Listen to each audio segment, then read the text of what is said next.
In Donetsk region, Pokrovsk and Myrnograd communities declared January 8 a day of mourning for the dead. As of now, it is known that the Russians killed at least 11 people, 5 of whom were children. The final figure of the dead will be called after the completion of all examinations. The demolition of the rubble of the house destroyed by a Russian missile during the attack on Pokrovsk does not stop. An alarm sounds over the small village of Rivne near Pokrovsk. Despite this, the rescuers do not stop their search work. They are sorting through the debris and looking for people.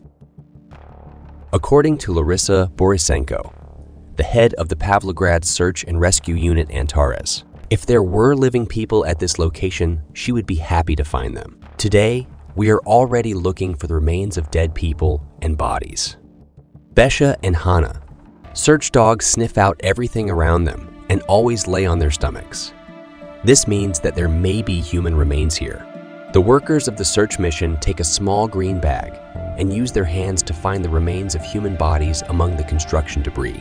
Here, from under the construction debris, which until recently was a house, the rescuers very carefully take out the photos of the family that lived here, next to the eye rings, from the shell that killed them, a wedding photo, and here are the shoes that are depicted on them.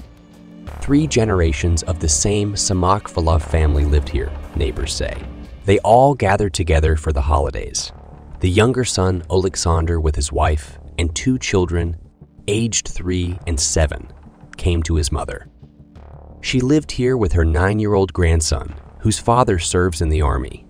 Neighbor Irina remembers that the owner of the neighborhood came to visit her in the afternoon, and an hour later, Russian missiles arrived.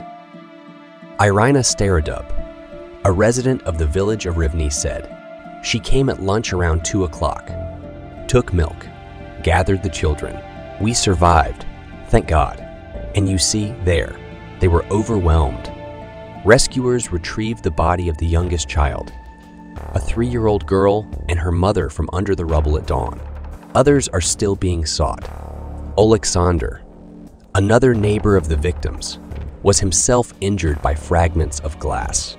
He came from the hospital to find the documents. He stands in the middle of his shattered house and barely holds back tears when he talks about the dead family next door. This is the city of Pokrovsk, the private sector. There was a private house on the site of this huge hole that was still unfinished. Now, the emergency services are putting up such pink flags here. It is likely that the remains of the people who were inside are in this place. Red Corgi, a search dog, barks loudly. Rescuers come closer and put a flag.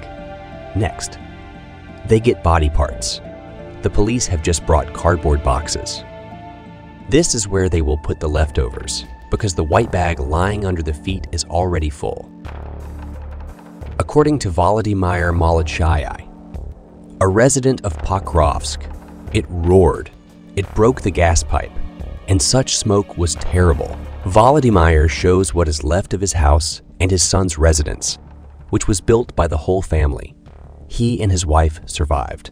The man says that as soon as it calmed down, he ran to get the neighbor out.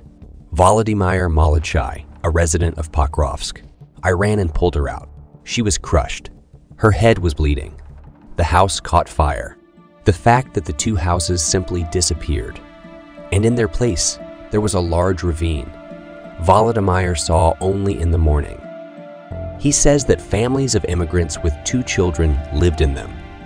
They came to hide from the hostilities, which are 50 kilometers from here. Volodymyr Molodchai said, "They lived here. Refugees came from Avdiivka. This is the second house that destroyed it. There, too, from Avdiivka, I greeted them. We went to the well, took water when there was no water." The police do not say how many people actually died until they conduct an examination of the remains. They are looking for an 8, even when it gets dark and the frost becomes even stronger. In the meantime, people in more surviving houses are trying to block the windows to the roofs somehow. Take out some things. Most will go to the neighbors to spend the night.